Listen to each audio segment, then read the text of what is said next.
Two new surveys say most Americans think the recession has already begun, which must come to a shock to our mendacious media sacrificing fresh mountains of newsprint to gaslight cackles over the 50-yard line come November. Meanwhile, nearly 70% of Americans report that inflation, which that same media told us was long gone, continues making life a struggle with little prospect of saving for the future or getting out of debt.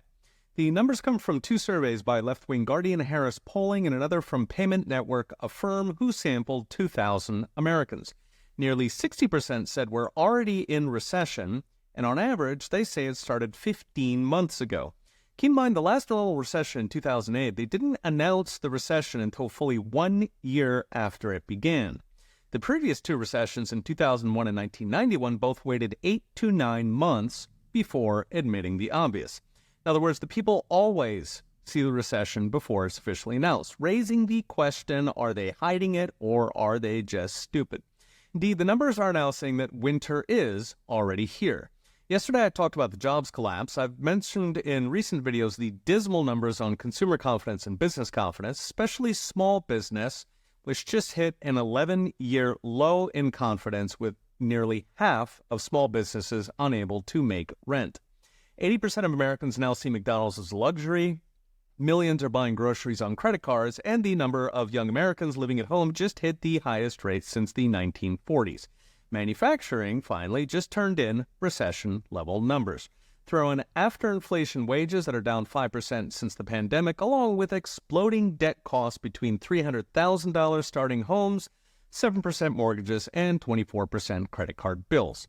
In short, inflation never went anywhere, while the economy has been running on fumes, stimulus checks, trillion-dollar deficit, soaring personal debt, that's turning from a temporary lifeline into a permanent albatross. At this point, the trillions in duct tape and bubble gum isn't holding it together. Delinquencies are soaring. They recently passed 9% in credit cards, which matches 2008 levels. And we're seeing delinquencies jump in car and house loans that, of course, were both inflated by the Fed. Most concerning for an economy running on the Fed's magic money printer, fully 3/4 of income taxes now go to interest on the national debt, while inflation remains stuck going on 4 years now. A couple more years and all our taxes will be going to interest. The government will run on pure money printing. So what's next? Brought to you by Unchained.com. Yesterday I mentioned the Fed is positioning for recession.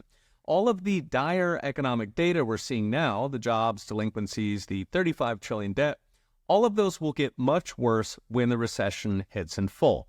If we are headed for a repeat of 2008, expect 10% unemployment, millions of bankruptcies, and $3 trillion plus deficits taking us towards that magical $50 trillion in debt and 100% of income taxes going to debt service. On the other hand, if we are instead repeating the 1970s, which is something I've long feared, we could be looking at a much worse catastrophe that could take a decade to dig out. Okay, we'll be watching. See you next time.